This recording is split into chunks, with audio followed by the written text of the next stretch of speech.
अस्सलाम वालेकुम, good morning Pakistan. सुबह के 8 बज चुके हैं। आप पे वक्त न्यूज़ के साथ आपके फेवरेट प्रोग्राम न्यूज़ लाउंज में आपको खुशामदीद कहते हैं और मैं हूं आपके साथ आपकी होस्ट मदीहा अल्मा और मैं हूं आपके साथ अमीर अब्बास। 14 सितंबर जुम्मतुल मुबारक और 26 शवालुल मुकर्रम है। आज हमारे साथ स्टूडियो में मौजूद हैं सईद आसिफ साहब, एडिटर नवाए वक्त, मारूफ तज्जा-निगार, साफ़ी, कॉलम निगार। और बात तो धीमे लहजे में करते हैं लेकिन इनके धीमे लहजे में भी चाशनी, काट और तंज ज़रूर मौजूद होता है। न्यूज़ लाउंज में सबसे पहले बढ़ते हैं आज के दिन की अहमियत के हवाले से।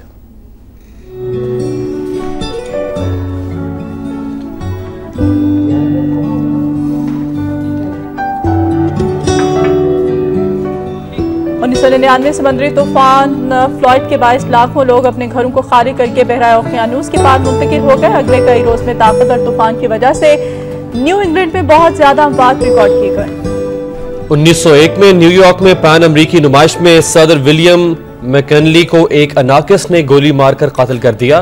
अमरीकी सदर ने 34 साल की उम्र में पहली कांग्रेस की सीट जीती और ऐवान में 14 साल गुजारे।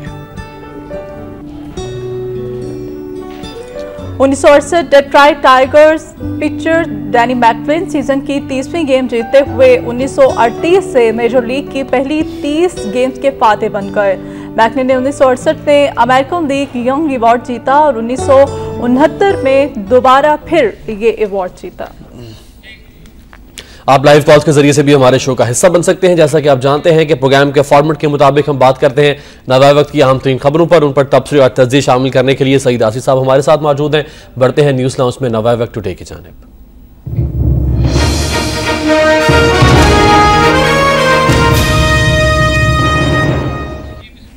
नवाए वक्त टुडे में आज की सबसे पहली खबर शामिल करते चले जी। मस्तूंग में टारगेट किलिंग, 10 मजदूर जाम बहक हो गए। बलोचिस्तान में आज हड़ताल का ऐलान, खुजदार में भी फायरिंग, कबायली रहनुमा 5 साथियों समेत कत्ल कर दिए गए।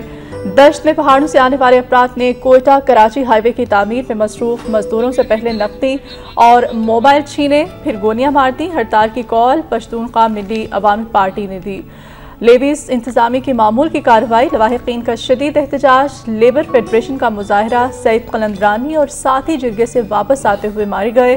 फोर्सेज ने इलाके की नाकाबंदी कर ली है। मस्तूंग में बलूचिस्तान में पहली नौयत का वाक़या नहीं है। इससे पहले हज़ारा बरादरी और टारगेट किलिंग के वाक़यात सामने आते रहे हैं। ये कुछ पख्तून अफराद थे, 10 मजदूर। ये किस्सा थोड़ा मुख्तलिफ है। इसको हम सेक्टेरियन तो नहीं कह सकते लेकिन ये कौमियत की बुनियाद पर यकीनी तौर पर हो सकता है। अभी अक़वाम मुत्तहिदा का एक कमीशन, एक मिशन पाकिस्तान के दौरे पर है जो कि लापता अफराद और ख़ास तौर पर बलूचिस्तान और गिलगित बल्तिस्तान में जो फ़िरका वराना फसादात जारी हैं उनके ऊपर भी वो अपनी रिपोर्ट मुरतब कर रहा है। चीफ जस्टिस उन्होंने मुलाकात के लिए ख्वाहिश ज़ाहिर की लेकिन चीफ जस्टिस ने इनकार कर दिया।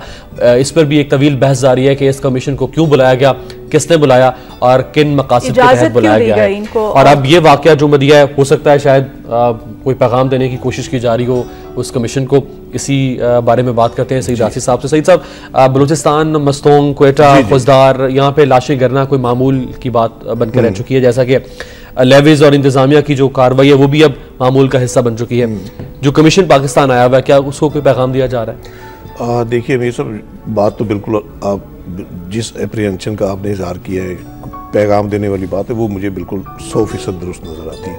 क्योंकि ख़ास तौर पे इस मौके पे जबकि UN डेलीगेशन के अगेंस्ट कुछ रेजिस्टेंस है हमारे मुल्क में, हमारी सोसाइटी में, और चीफ जस्टिस साहब ने तो ज़ाहिर एक असूल की बेस पे उन्होंने इनकार किया कि चूँकि ये केस वो हेयर कर रहे हैं, ज़ेर समाअत है अदलिया में, और इसकी समाअत के दौरान अगर इसी केस से रिलेटेड किसी मामले पे कोई बात करना चाहता है, कोई मुलाकात करना चाहता है, तो वो ज़ाहिर अदालती अमलदारी के मुनाफी होती है। तो उस पस मंज़र में उन्होंने इनकार किया।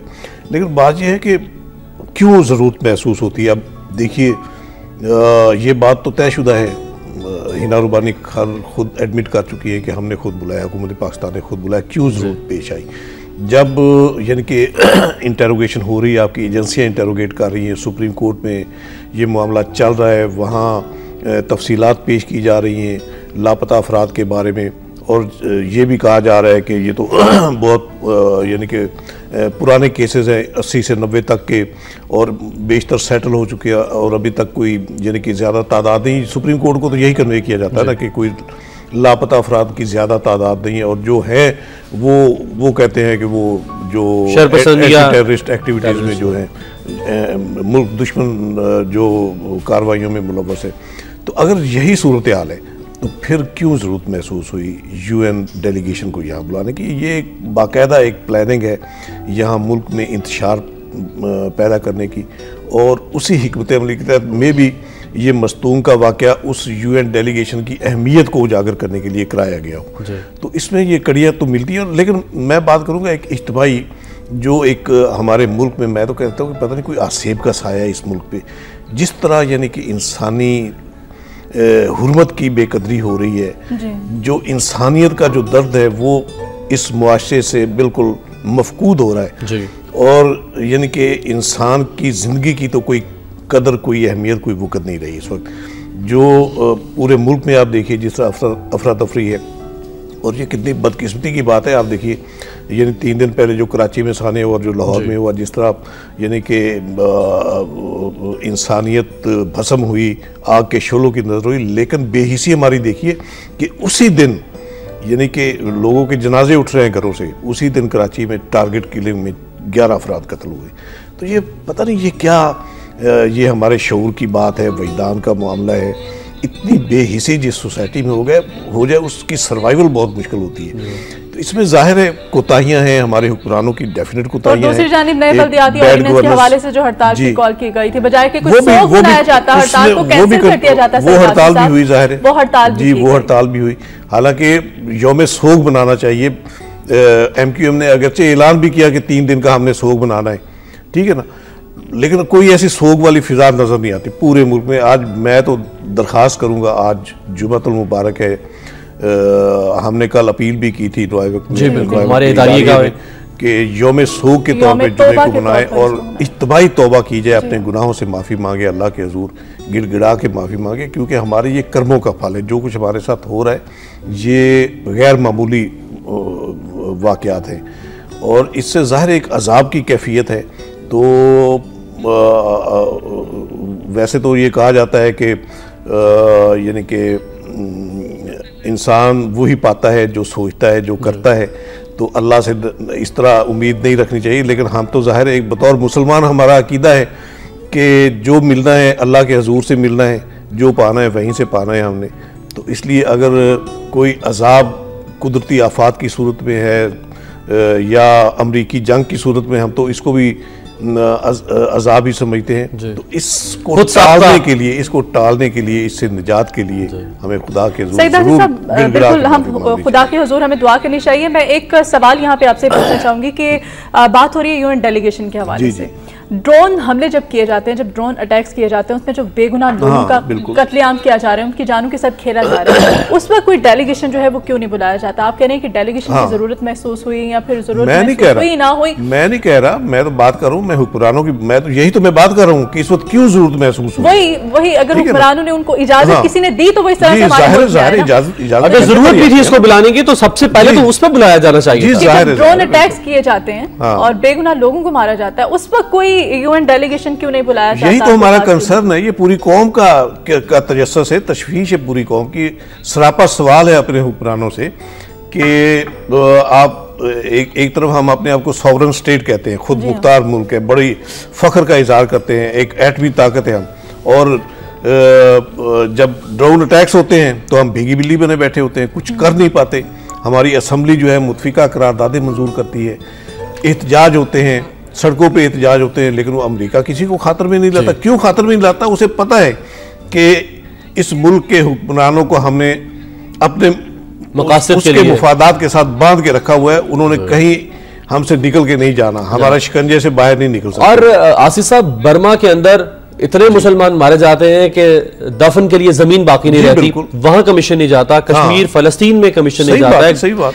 भारत के अंदर गुजरात में जो फसादात होते हैं, अहमदाबाद में जो फसादात होते हैं, जिस तरह से मुसलमानों के घरों को जला दिया जाता है और बेहुरमती की जाती है, चादर और चारदीवारी का तकद्दुस, वहां पे कमीशन नहीं जाता, यहाँ कमीशन आ रहा है। वहां देखिए मकबूजा कश्मीर में लास्ट ईयर एमनेस्टी इंटरनेशनल का डेलीगेशन गया था, उसकी रिपोर्ट पे जब उसने रिपोर्ट दी कि वहाँ वाकई ह्यूमन इंसानी हकूक़ की खिलाफ वर्जी हो रही है, मजालम हो रहे हैं मुसलमानों पे, इंडियन फौजों के हाथों, तो उसकी रिपोर्ट पे यूरोपीय यूनियन ने WTO के तहत जो इंडिया की इमदाद मुअत्तल करा दी थी 6 माह के लिए कि पहले आप वहाँ के हालात दुरुस्त करो, वहाँ इंसानी हकूक का तहफ़्फ़ुज़ करो, हकूक, तो फिर आपकी इमदाद बहाल होगी। और हाई कोर्ट ने सजा भी दी है मुलजमान को गुजरात और अहमदाबाद के फसाद। हाँ, सजा भी दी। सईद आसिफ साहब हमारे साथ स्टूडियोज में मौजूद है जी। आज आप उनसे कोई क्वेश्चन करना चाहें तो भी कर सकते हैं, अपनी कोई राय देना चाहें हमारे प्रोग्राम में तो दे सकते हैं, कोई इशू हो जिसको आप हमारे प्रोग्राम के तवज्जो से हाईलाइट करना चाहें तो भी कर सकते हैं। हमारे प्रोग्राम में हमारे साथ लाइव शामिल होने के लिए आपको नंबर्स बताते चलें। 0423 हमारा कोड है जी, 631218 हमारा नंबर है। इस नंबर पर आप हमें कॉल कर सकते हैं और कॉल करके हमारे प्रोग्राम में हमारे साथ लाइव शामिल हो सकते हैं। आपको एक दफ़ा फिर से बताते चले अपना नंबर 0423 हमारा कोड है, 631218 इस वक्त लाहौर से एक लाइव कॉलर अली हमारे साथ लाइन पर मौजूद हैं। अली, अपने प्रोग्राम में आपको वेलकम कहेंगे, क्या कहना चाहेंगे आप हमसे? मैं ये कहना चाहता हूँ कि ये यूएन को जो बुलाया, ये किसने बुलाया है? ये मामे लगते हैं, जिधर मर्जी मुंह उठा के चल पड़ते हैं। जहाँ पे जो कुछ हो रहा है वहाँ पे जाते नहीं है। यहाँ पे किसने बुलाया है इनको? किसने इजाजत दी कि भाई हम यहाँ आओ, हम तो बेकार लोग हैं, हमारे आगे पीछे है कोई नहीं, कानून कोई नहीं, आर्मी कोई नहीं। पता नहीं हम सोमालिया से भी गए गुजरे, उससे भी बुरा हाल हो गया हमारा। हमारी एजेंसियां काम करती हैं, उसके पीछे जो उनके माँ बाप है उनकी तो औलादें हैं, चाहे वो गलत काम करते हैं या सही काम करते हैं, उन्होंने तो उनके पीछे जाना ही जाना है। अब वो गायब है, कोई सारे से सबसे ज्यादा जो लोग हैं वो क्रिमिनल है और ये दहशतगर्द है, जिनके बड़े बड़े को पता ही नहीं है। किसी को भी कोई अपनी औलाद को बुरा तो कहता ही नहीं है। यहाँ पे इस मुल्क में पीएम से लेके प्रेसिडेंट तक सब चोर है। जब तक ये सिस्टम नहीं ठीक होना कुछ भी नहीं होगा। एक पुलिस वाले से आप सबसे बड़ी दुनिया की दौलत लूट के जा रहे हैं, पाकिस्तान का पुलिस वाला पकड़ ले आपको, आप उसे 500 रुपए देंगे ना तो आपको घर तक छोड़ के आएगा, साथ जाएगा आपके। ये हालात है हमारे भाई। यहाँ पे एक माली है ना, जो माली, उसको पता चल जाए सरकारी ठेका मिल गया है तो वो दरख्त काट के उसकी जगह पौधे लगा देता है। ये हमारे यहाँ पे ये मेन रोड के ऊपर हो रहा है, फिरोजपुर रोड पे। बहुत शुक्रिया अली, आपका मैसेज हम तक पहुंच गया जी। उनका ये कहना था कि पूरा सिस्टम जो है इसमें खराबी है। इस वक्त एक पीएम से लेके इस वक्त जो प्रेसिडेंट तक जो है उन सब में हम तो नहीं कह सकते, लेकिन अली साहब ने मतलब अजरा शायद कह दिया हो कि पीएम से लेके कमेंट्स लेंगे। सईद आसिफ साहब से अगली खबर भी शामिल करते चलें जी। फैक्ट्री में आतिशज़दगी की तहकीकात जुडिशल कमीशन करे, गुस्ताखाना फिल्म पर एहतजाज किया जाए। कौमी असम्बली की मुतफ़िक़ातें, वाक़यात रोकने के लिए कानून साजी ज़िम्मेदारों को सज़ा दी जाए। वज़ीर क़ानून, केमिकल वाली फैक्ट्रियों को रिहायशी इलाकों से बाहर शिफ्ट किया जाए। कौम सोगवार है। अमेरिका अपने सफ़ीर की हलाकत से सबक सीखे, निसार और भारत को ताहाल पसंदीदा करार नहीं दिया। वज़ीर तिजारत का ये कहना है। वज़रा की अदम मौजूदगी पर मुस्लिम लीग नून का एहतजाज और ANP ने बॉयकॉट किया और उनका बॉयकॉट जारी है। इसी हवाले से एक और खबर शामिल करते हैं जी। कराची बदस्तूर सोगवार, रेस्क्यू ऑपरेशन मुकम्मल कर लिया गया है। गमज़दा लोग अपने प्यारों को खुद ही ढूंढते रहे, तखरीबकारी का अंसर हो सकता है। इब्तदाई रिपोर्ट में ये इंकशाफ किया गया है। इसके अलावा जो वज़ीर आला सिंध है उनका कहना है कि फैक्ट्री मालिकान रूपोशी तर कर दें वरना इल्ज़ाम उन पर ही आएगा। यानी अगर वो सामने आएंगे तो शायद उन पर इल्ज़ाम ना आए। शायद दानिस्ता तौर पर ये बात उनके मुंह से निकली है या नादानिस्ता तौर पर हासिफ साहब? देखिए अमीर साहब, ये बहुत यानी कि जिस तरह हम पहले कह रहे थे कि ये बेहिसी की इंतहा है और ये हुक्मरानों की सतह पर तो बहुत ज़्यादा है बेहिसी, वरना ऐसे वाक़यात क्यों रूनुमा हो। अगर गवर्नेंस अच्छी हो, कवानीन पे अमल हो रहा हो, कवायद जो बनाए जाते हैं उनकी रूह के मुताबिक वो लागू हो रहे हों, तो किसी को जुर्रत ना हो किसी कानून को वायलेट करने की और कोई तजावज़ात कायम करने की। ये ज़ाहिर सारा कुछ ये मिली भगत से ही होता है। और कराची का जो अलमिया है इसमें तो ख़ास तौर पे अब जो बातें सामने आ रही हैं, जो जिस तरह वो भत्ता ग्रुप के हवाले से जो बात आ रही है कि वो अंडर थ्रेट है उसका मालिक, और यानी कि उसे कहा जाता था कि हम आपको ऐसे कर देंगे, आप नहीं दोगे तो, और जो सारे दरवाजे जो लॉक किए यानी नज़र आए, तो उसका पस मंज़र भी यही बताया जा रहा है। तो इसमें आप देखिए, अगर तो वाकई ये बात है, ये खोज तो लगाया जाना चाहिए ना, तहकीक, कोई इम्पार्शियल इन्वेस्टिगेशन होनी चाहिए इसमें कि असल मुहर्रिकात क्या है। इसमें ज़ाहिर है जो फैक्ट्री मालिक है वो बता सकता है, उसे हिफाजती तहवील में लेना चाहिए। मैं तो कहता हूँ पहले अरेस्ट करे, उसे हिफाजती तहवील में ले, उसे मुकम्मल एक ऐसा कोई यानी कि वक्त उसे फराहम करे कि वो सोच सके, अपने ज़मीर के मुताबिक जो है वो बात कह सके।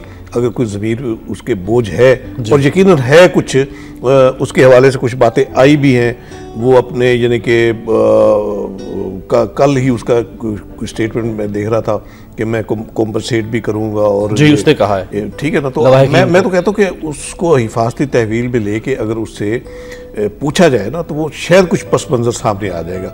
और अगर वाकई ये भत्ता ग्रुप की कार्रवाई, तो इससे बड़ा साहब, इससे बड़े बड़े पर्दा नशीनों के नाम सामने आएंगे यकीनन। वो तो भत्ते की तरफ को जाने नहीं देगा उसको। हम जिस तरह ये बेहिसी की बात करें, यानी कि जिस तरह आप देखिए कि इस पे वो उतने यानी सिर्फ रस्मन बयानात की हद तक अफसोस का इजहार हुआ, मजम्मत हुई, सोग का ऐलान हुआ, लेकिन अमलन के अमलन तो कुछ नहीं है जी। तो उसके पीछे जाहिर है यही मामला है ना। हाँ। कि पीछे जो मुफादात होते हैं, जो मकासद होते हैं, वो लोग वो तो अंदर से खुश हो रहे होते हैं कि हमने ये वारदात डाली है और इसमें कामयाब हुए।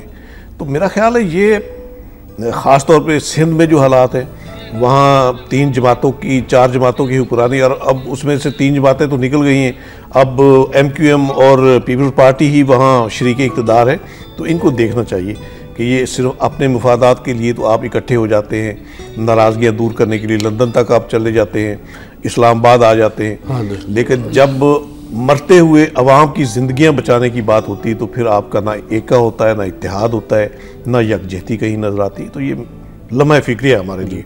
इज्तिमाई तौर पे एक सोसाइटी जिस गिरावट की तरफ जा रही है, उसमें यकीनन हुक्मरानों का मरकज़ी किरदार है।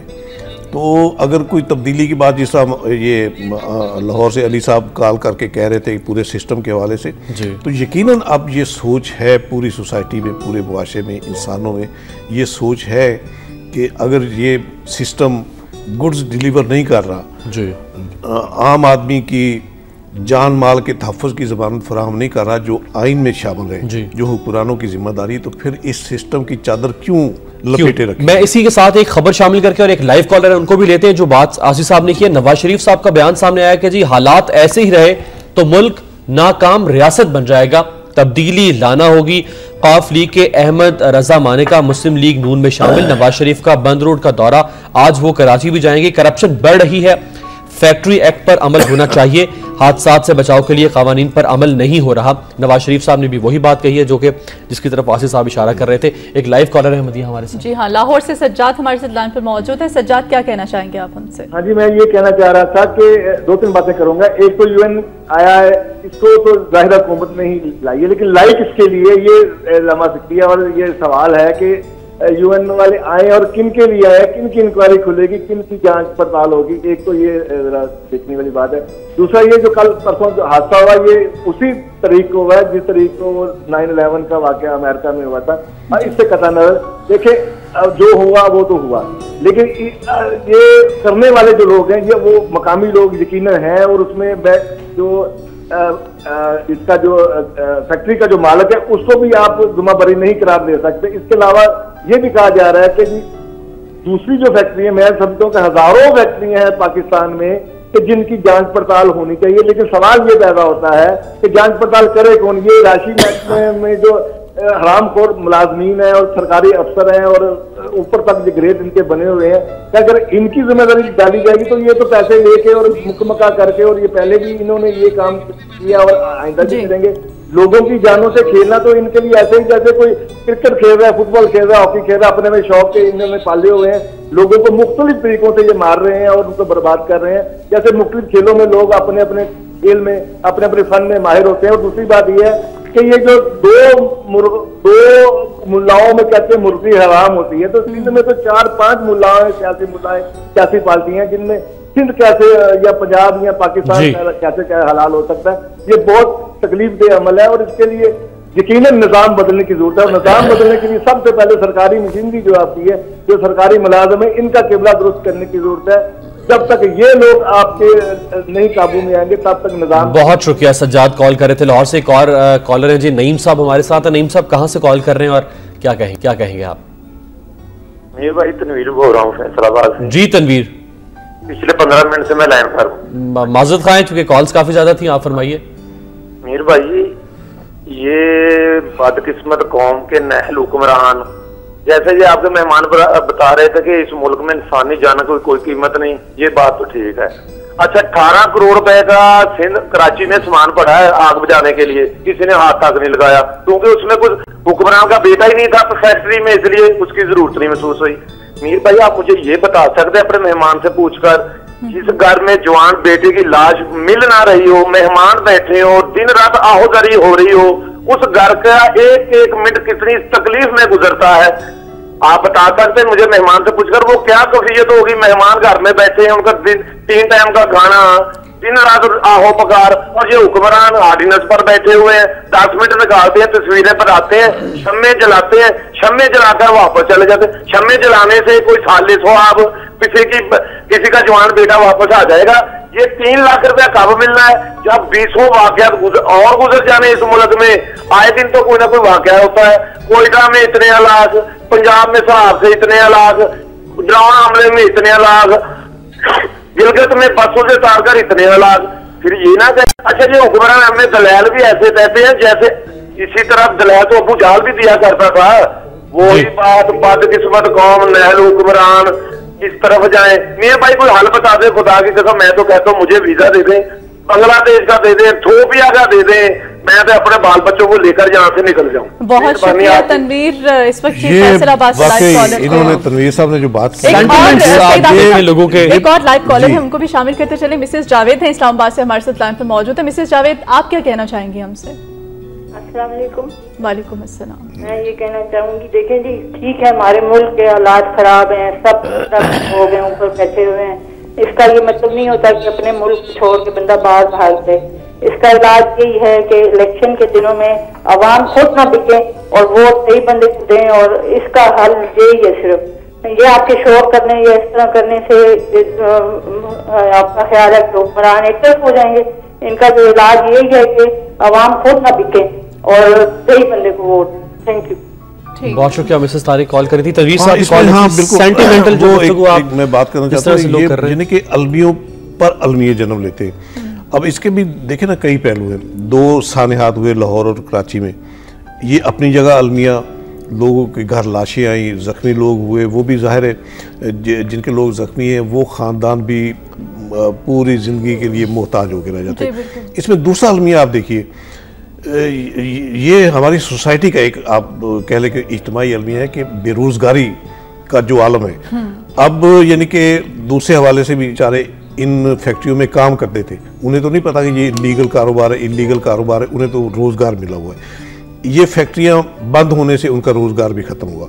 यहाँ कराची में कोई 2000 के करीब वहाँ मुलाजम थे, जिसमें से 300 बेचारे रुपए अजल बन गए, बाकी बेरोज़गार हो गए। ये सारा बोझ जो है एक हादसे की वजह से हज़ारों ख़ानदानों पे बोझ पड़ा। यही मामला लाहौर में। तो ये हुक्मरानों के सोचने की बात है कि आप क्या सोसाइटी दे रहे हैं अपने अवाम को। एक वेलफेयर स्टेट का जो कॉन्सेप्ट है, जिस मकसद के लिए बानियाने पाकिस्तान ने एक इस्तेसाली निज़ाम से निजात हासिल करा के वहाँ के बड़े सगीर के मुसलमानों को एक अलग स्टेट लेकर दी, तो उसका मकसद क्या था कि हम इंडिपेंडेंट होंगे, एक फलाही रियासत बनाएंगे जहाँ अपनी आज़ादी से हर एक को हक हासिल होगा, रोज़गार का होगा, इबादत का हक होगा। क्या सब कुछ ये हमारे मुल्क में दस्तयाब हुआ मुल्क बनने के बाद? यहाँ तो बेड़ा गर्क हो गया। पहले से भी हालात दिगरगू हो गए, पहले से भी बेकारी होगी, पहले से भी ज़्यादा बेरोज़गारी होगी, पहले से भी ज़्यादा अदम तहफ़्फ़ुज़ हो गया। लोग तो कट रहे हैं, मर रहे हैं। अब देखिए ये क्या मुआशरा बन रहा है। एक लाइव कॉलर उनको भी शामिल कर लीजिए। अब्दुल्ला साहब कॉल कर रहे हैं। Abdullah, welcome to the show. क्या कहेंगे आप? जी वालेकुम अस्सलाम। मैं सबसे पहले तो आप लोगों का ये बात से शुक्रिया अदा करना चाहता हूँ कि आप लोगों ने कुछ तो मामला लाइव कॉलरों से लेके उठाते हैं। इसमें सबसे बुरी बात हमारे में ये है कि आज हमारे हुक्मरान हुए हैं जो लोग कल पाकिस्तान के बनने के मुखालिफ थे, वो लोग आज इक़्तिदार में आके बैठ गए हैं। ये सबसे बुरी हमारे लिए ये बात है। ठीक है हम लोग न्यू जनरेशन में हैं, लेकिन हमें इतना तो पता है कि ये जो लोग थे कि कल तक पाकिस्तान के बनने के खिलाफ थे, आज पाकिस्तान के हाथ में कैसे हो सकते हैं जी? इसी उन्हीं की औलादें आगे आ रही हैं, वही सियासतदान, उन्हीं लोगों को हम लोग वोट देते हैं। हमने तब्दीली लानी है, अपने अंदर पहले तब्दीली लाई, अपने आप को बदले पहले कि हम देखेंगे यार हम किसको वोट दे रहे हैं, क्या ये आदमी लायक तो है कि वो हमारे ये इस मुल्क की खातिर खिदमत करेगा। हम लोगों ने अभी तक यही नहीं सोचा कि हम लोग वही कि ये फलाने का बेटा है, ये फलाने का बेटा है। इन चीजों को खत्म करें, ये देखें कि हमारे लिए बेटर कौन है, हमारे मुल्क के लिए बेटर कौन है, मुसलमानों के लिए बेटर कौन है। आज पूरी दुनिया में वो हमें ललकार रहे हैं, जितने भी गैर मुसलमान हैं। हम लोग चुप करके बैठे हैं। अभी देखिए कि आप कभी नबी सल्लल्लाहु अलैहि वसल्लम की शान में कोई गुस्ताखी करता है, कभी कोई करते हैं, कभी मुसलमानों को ये देखें आपने उन्होंने जो मूवी बना के मुसलमानों के साथ क्या सलूक किया। कभी किसी हुक्मरान ने आके किसी भी टीवी चैनल पे किसी पार्टी के हुक्मरान ने आके ये कहा कि ये गलत हुआ है? कोई भी कह रहा है असेंबली में जी हमने करारदाद पास कर, असेंबलियों में तो आप रोजाना करारदाद पास करते हैं। ये कोई नई बात तो नहीं है इस पाकिस्तान के लिए। आप लोग तो अमेरिका के गुलाम हैं, हम लोगों को भी गुलाम बना दिया आप लोगों ने, गुलाम अवाम को भी अमेरिका का गुलाम बना दिया। बहुत शुक्रिया अब्दुल्ला, आपकी बात हम तक पहुंच गई है। इन लाइव कॉलर्स की कॉल्स पे भी हम आपसे कमेंट्स लेंगे। सही राशि साहब अगली खबर भी शामिल करते चलें इसके साथ ही, क्योंकि हमारे पास वक्त चूँकि बहुत कम होता है। पेशावर हाई कोर्ट का सिक्योरिटी फोर्स पेन में जांबहक लापता अफराद के पोस्टमार्टम का हुक्म, इनकार के बाद लापता अफराद बरामद हुए तो कार्रवाई होगी, जस्टिस दोस्त मोहम्मद का ये कहना है। इसके साथ साथ अगली खबर भी शामिल करते चलें। कालाबाग डैम के हवाले से जी, कालाबाग डैम की तामीर वफाकी हुकूमत को जवाब दाखिल करने का आखिरी मौका। आइंदा तारीख समात पर सेक्रेटरी पानी और बिजली अदालत में पेश होकर वजाहत पेश करें, ये कहना है अदालत आलिया का। और इसके साथ ही सिंध बल्दियाती ऑर्डिनेंस के खिलाफ कई शहरों में हड़ताल, फायरिंग, तसादुम, एक शख्स जहां भग जबकि कई अफराद जख्मी। एहतजाजी मुजाहरे, रैलियां, कराची में जुजवी हड़ताल रही। सिंध बल्दियाती ऑर्डिनेंस का नोटिफिकेशन भी जारी कर दिया गया है। चाहे जो भी सूरत हाल थी बल्दिया टाउन वाले साने की, लेकिन फिर भी हमने ऑर्डिनेंस को भूले नहीं है, वो हमने अपना उस पर पूरा फोकस रखा है। उसके साथ तो हमारे मुफादात वाबस्ता है ना, कारोबार, रोजगार, हुकूमतें, इक़्तिदार सब उसी के साथ तो वाबस्ता है, उसको हम क्यों छोड़ेंगे? तो इसमें ये दो तो होते रहते थे, कारोबार तो मुतासर नहीं होना चाहिए। जी बिल्कुल बिल्कुल सही बात है। तो इसमें आपने दो तीन, इसमें कालाबाग डैम की बात भी आपने की, जो हाई कोर्ट में इस वक्त चल रहा है मामला, तो ये भी यानी कि एक लम्हा फिक्रिया है हमारे हुक्मरानों के लिए कि इत्तेफाक राय की बात करते हैं। इत्तेफाक राय के बगैर ये नहीं हो सकता। हालांकि ये 91 के अकॉर्ड के तहत जो एक पानी का तनाज़ा सूबों के दरमियान हुआ था दरिया सिंध के पानी की तकसीम के हवाले से, तो फिर जो मुआहदा हुआ चारों सूबों ने मुत्तफिक होकर एक मुआहदा तय कर लिया था। और उसमें ये यानी कि तय हो गया था कि सिंध पर जहाँ भी डैम बनेगा, उसमें कालाबाग का जिक्र नहीं है, जहाँ भी डैम बनेगा वो कहीं भी बन सकता है, चाहे कालाबाग में हो या जहाँ भी।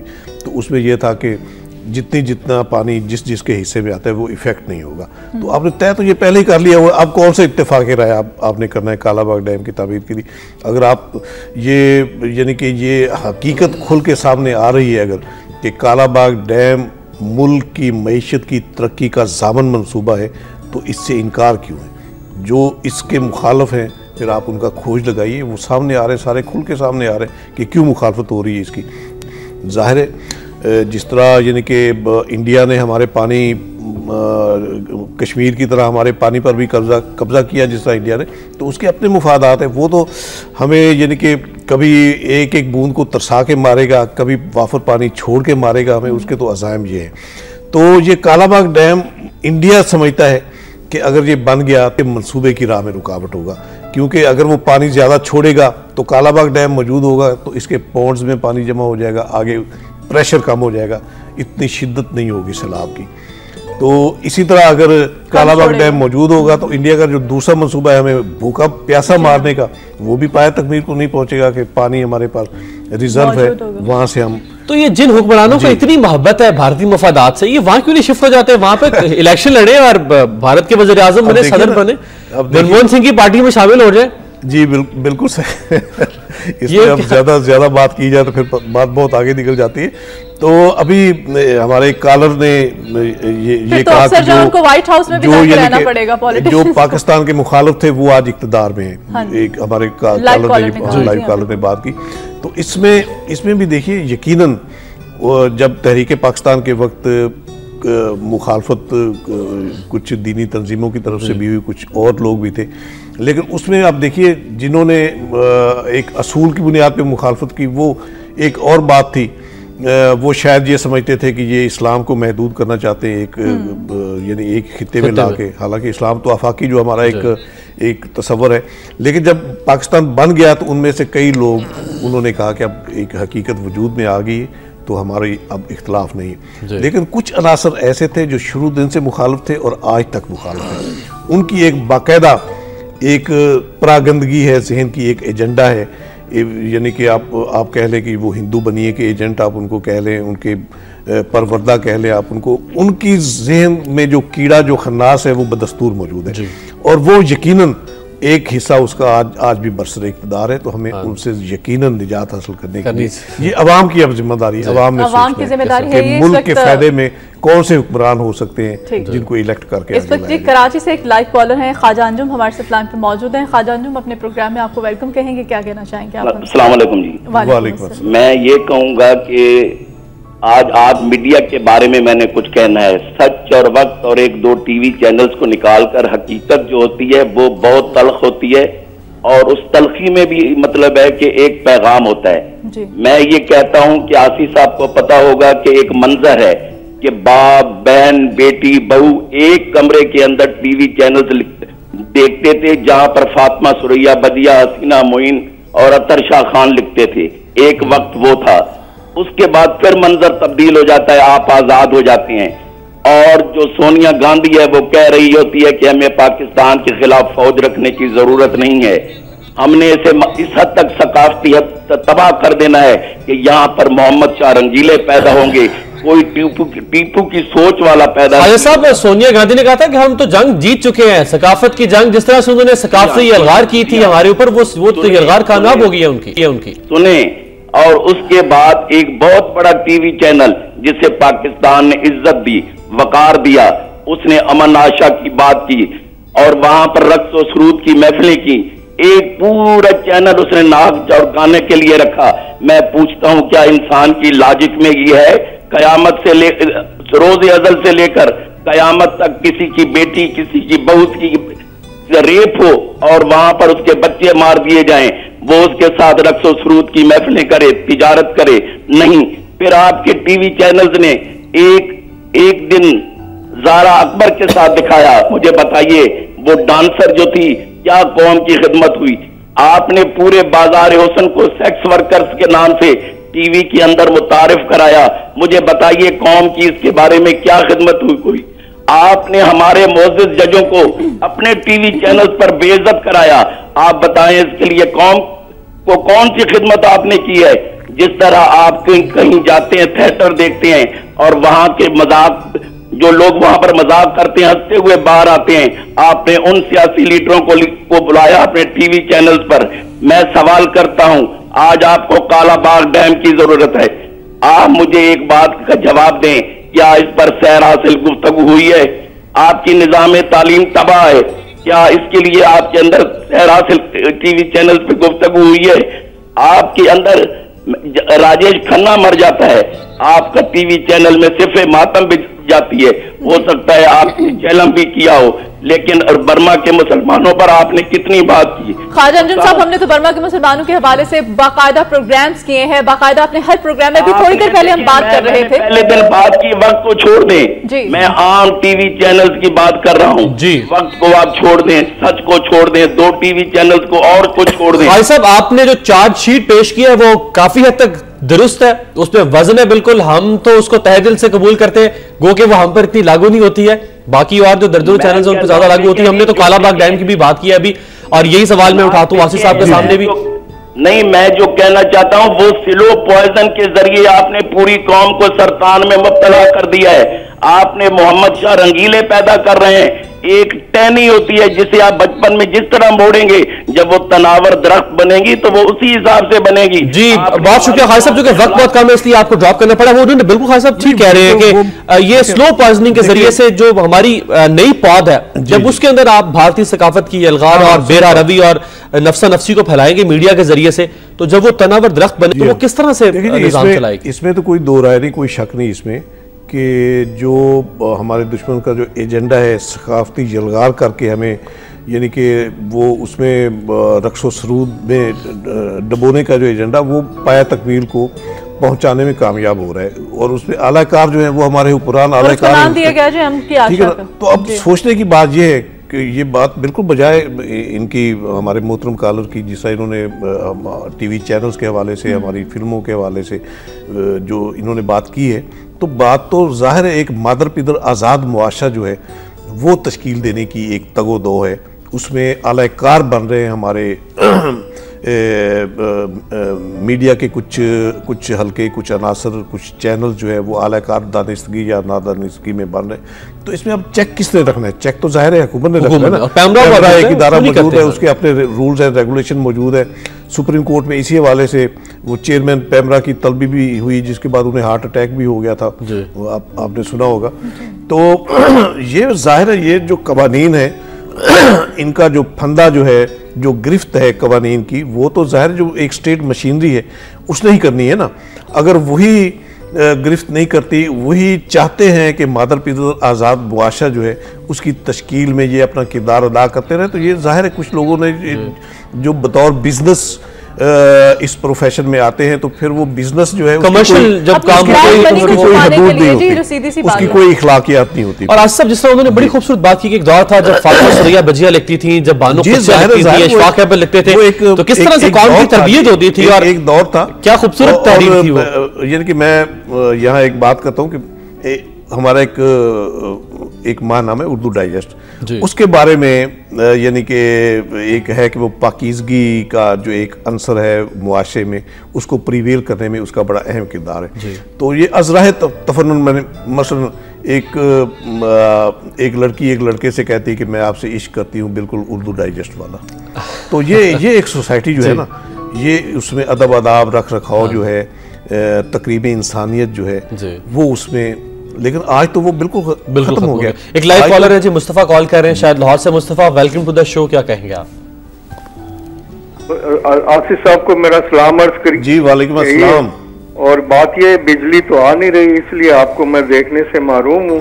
आपके अच्छे जो एंकर्स हैं, बात यह है कि ये हुकूमत की ये पॉलिसी लगती है कि लाकानूनियत, लोड शेडिंग, महंगाई और जो भी आफात हैं वो इस तरह लाओ, इस तरह सादिर करो कि लोग इसको अपना पार्ट ऑफ लाइफ समझ लें। जैसे अब लोड शेडिंग की कोई बात ही नहीं करता, 14-16 घंटे की लोड शेडिंग है, बिल आसमानों पे हैं, रेट रोज बढ़ रहे हैं। मैं ये अर्ज करूंगा, जो कराची के सानियात हैं या दीगर पाकिस्तान में जो आफात और अजाब आ रहे हैं, उसकी बुनियादी वजह corruption, in negligence of duty, incompetence और गटर ब्लैकमेलिंग पॉलिटिक्स।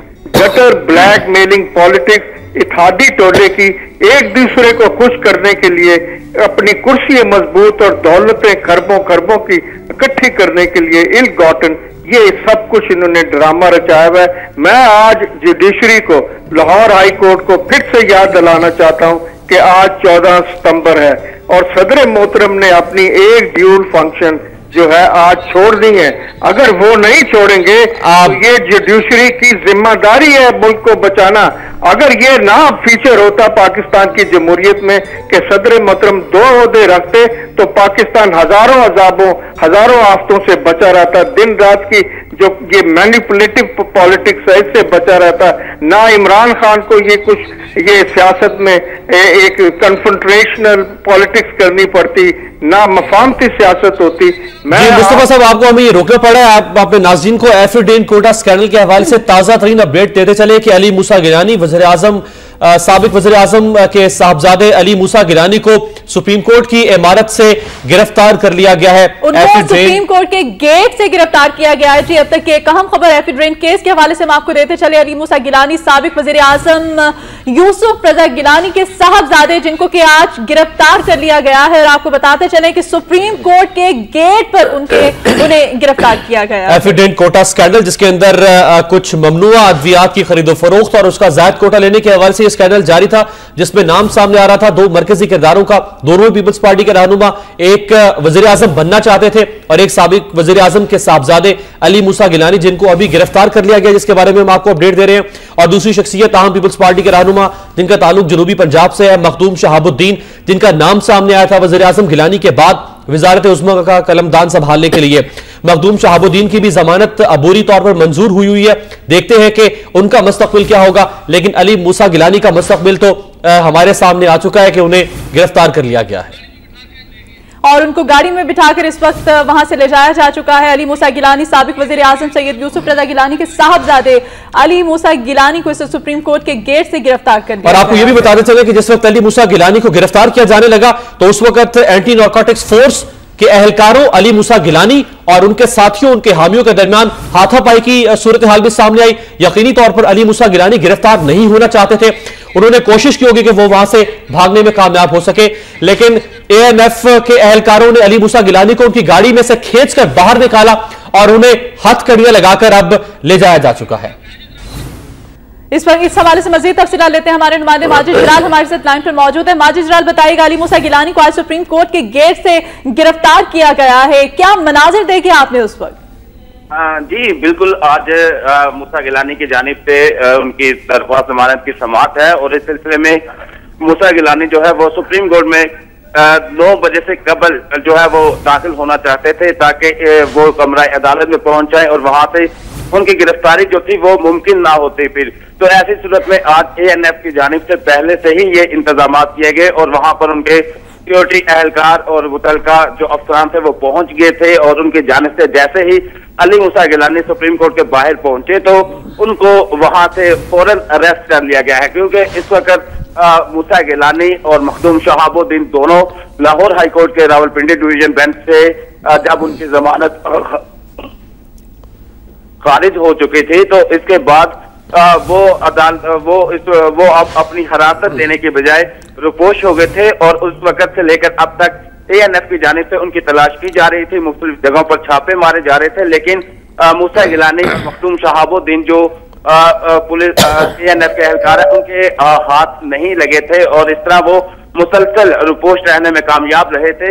इससे कबल मखदूम शहाबुद्दीन भी जब सुप्रीम कोर्ट में अपनी बेल करवाने आए थे हाईकोर्ट के फैसले के खिलाफ तो वो भी 9 बजे से कबल सुप्रीम कोर्ट में पहुंच गए थे और कमरा अदालत में पहुंच गए, जबकि जो एएनएफ के एहलकार थे वो 9 बजे के बाद आए। इस तरह मखदूम शहाबुद्दीन भी जो थे वो इस अर्ली जो उनकी अरेस्ट थी उससे बच गए थे, लेकिन आज मूसा गिलानी जो है वो जब सुप्रीम कोर्ट में पहुंचे हैं, सुप्रीम कोर्ट के बाहर पहुंचे तो वहां पर एएनएफ के एहलकार पहले से मौजूद थे और उन्होंने फौरन उनको गिरफ्तार कर लिया और इस सिलसिले में मूसा गिलानी के साथ मुख्तलिफ उनके जो साथी आए हुए थे, जो मुआवन वकला थे वो भी मौजूद थे। चूंकि एतजाज अहसन जो है वो सुप्रीम कोर्ट अभी नहीं पहुंचे तो इस सूरत में उन्होंने सुप्रीम कोर्ट में दाखिल होने से पहले ही मूसा गिलानी को गिरफ्तार कर लिया है। मूसा गिलानी की जानिब से आपको बताता चलूं कि कल उनके वकील एतजाज अहसन की जानिब से दरख्वास्त जमानत दायर की थी, जिसको फौरी तौर पर आज जो है वो लगाया गया था और आज उसकी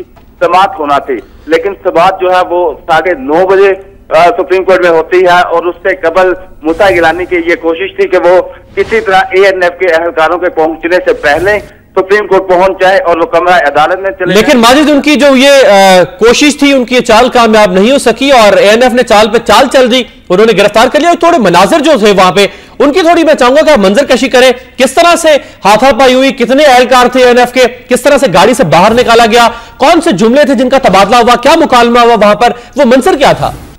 बिल्कुल, इस सिलसिले में आपको बताता चलूं कि जब मूसा गिलानी वहां पर पहुंचे हैं तो एएनएफ के एहलकारों की जानिब से उनको जबरदस्ती उनकी गाड़ी से बाहर निकाला गया। मूसा गिलानी जो पिछली सीट पर बैठे हुए थे अपनी गाड़ी की, मुसलसल इस कोशिश में थे कि वो उनको बचाया जाए और इस सिलसिले में उनकी जानिब से जो उनके साथ साथी थे उनको भी उन्होंने इशारतन ये बातें उनको कहा कि वो एएनएफ के एहलकारों को पीछे करें। ताहम एएनएफ के एहलकारों ने सुप्रीम कोर्ट के अहाते के बाहर ही जो है वो मूसा गिलानी को उनकी गाड़ी से निकाला बाहर और उनको अपनी हिरासत में ले लिया है। इस सिलसिले में वहां पर मूसा गिलानी और उनके जो साथ। बहुत शुक्रिया माजिद जलाल, हमें तमाम तर सूरत हाल से अपडेट करने के लिए। सईद आसी साहब, जिस तरह से तगोदो के बाद एएनएफ हुक्काम जो है उनको गिरफ्तार करने में कामयाब हुए, अब आपको अली मूसा गिलानी का फ्यूचर कैसे नजर आता है, क्या कहेंगे? देखिए, मूसा गिलानी का तो खैर जो फ्यूचर है सो है। ये मनाजर जब प्राइम मिनिस्टर के लिए कागजात नामजदगी दाखिल कराए मखदूम शहाबुद्दीन ने, उस वक्त भी बनने वाले थे। एन उस मौके पे, यानी कि जब वो कागजात नामजदगी दाखिल करा चुके थे तो इनके वारंट गिरफ्तारी जारी हुए थे मखदूम शहाबुद्दीन के। ये किसी तरीके से स्किप करके, वरना ये मंजर उस वक्त भी बन जाता है इनकी गिरफ्तारी का। तो ये अवॉइड करना जो है, कानून की अमलदारी से अवॉइड करना, फरार इख्तियार करना, इससे साफ जाहिर है कि दाल में कुछ काला तो है ना जी। कुछ अगर अंदर दिल में कोई चोर होगा तो उसको बचाने के लिए कोई बंदा तगोदो करता है। हालांकि आसिफ साहब उनके वालिद तो बड़ा फख्र करते हैं कि मैंने जेल गुजारी, उन्होंने तो चाहे यूसुफ से सदा भी बुलंद की थी, तो ये गिरफ्तार हो जाते हैं। ये तो मतलब जब आपको शक नहीं है तो ये अपने वालिद की रिवायात पे अमल करना चाहते हैं ना, कि जिस तरह ये चाहे मूसा की अब कोई ऐसा है कोई सिलसिला, चाहे मूसा ये नई किताब लिखना पड़ेगी अब इसके लिए, पता नहीं कौन सा सहाफी ये कोहे मूसा होगा ना जी, वो तो चाहे यूसुफ था, ये कोहे मूसा होगा जी। बिल्कुल बिल्कुल सही, कोहे तू वाली बात है ना। तो वाकई ये अलमिये है हमारे सिस्टम के अलमिये, आप कह लें कि करप्शन की जाती है तो धड़ल्लों से की जाती है, फिर उस पर इतराया भी जाता है, उस पर फ़ख्र का इजहार भी किया जाता है कि हाँ तो जी करप्ट है, ठीक है। तो ये वाकई इसी वजह से जो सोसाइटी में जो खलफशार है और जो लोगों में एक तजस्सुस जो पैदा हुआ है एक सिस्टम की तब्दीली के हवाले से, तो इसका यही पस मंजर है। अच्छा आसिफ साहब, ये अक्सर जब गिरफ्तार होते हैं हमारे सियासी कायदीन, सियासी लीडर्स, तो ये गिरफ्तार तो आपने काले या स्याह करतूतों की वजह से होते हैं, लेकिन ये उसकी जो एहसान ये देते हैं अवाम पर कि हम तो अवाम के लिए और जमहूरियत के लिए और अपने जालों के लिए गिरफ्तार हुए हैं, तो क्या ये भी कोई ऐसा ही स्लोगन देंगे? यानी कि एक तासर विक्टिमाइजेशन के देते हैं, अदलिया पे मलबा डालते हैं कि देखिए जी हम तो इतने खादम हैं अवाम के, हमने ये किया वो किया, हमारे ये कारनामे, और अदलिया जो है वो हमें काम नहीं करने दे रही। यही इनका एक इल्ज़ाम होता है ना जी। तो आप देखिए जो अगर यानी कि आप लाकानूनियत की इंतहा करते हुए, आप करप्शन और लूट मार के बाजार गर्म करते हुए, आप अवाम के हकूक़ छीन कर अवाम के जो वसाइल हैं, अवाम के लिए मुख्तस वसाइल, उन पर डाका डालकर आप अपने घरों के आंगनों को भरते हैं, तो उस पर फिर फ़ख्र का इजहार किस बत्ते पे करते हैं आप? फिर कानून की जो अमलदारी है वो तो लागू होनी है आप पे जी। उसको अगर आप रजिस्ट करेंगे कानून की अमलदारी को, तो आपसे बड़ा मुजरिम तो और कोई नहीं हो सकता। आपसे बड़ा मुजरिम कोई नहीं होगा। सईद आसिफ साहब, बहुत शुक्रिया आपका हमारे साथ स्टूडियोज में मौजूद रहने के लिए। और अब तक की एक अहम खबर हमने आपके साथ शेयर की, अली मूसा गिलानी साहब को गिरफ्तार कर लिया गया है सुप्रीम कोर्ट के गेट से। इस हवाले से जैसे जैसे सारा दिन हमारे पास अपडेट्स आएंगे हम आपको अपडेट करेंगे। न्यूज़ लाउंज में फिलहाल वक्त हुआ एक ब्रेक का, ब्रेक के बाद दोबारा हाजिर होंगे, आप हमारे साथ रहिए।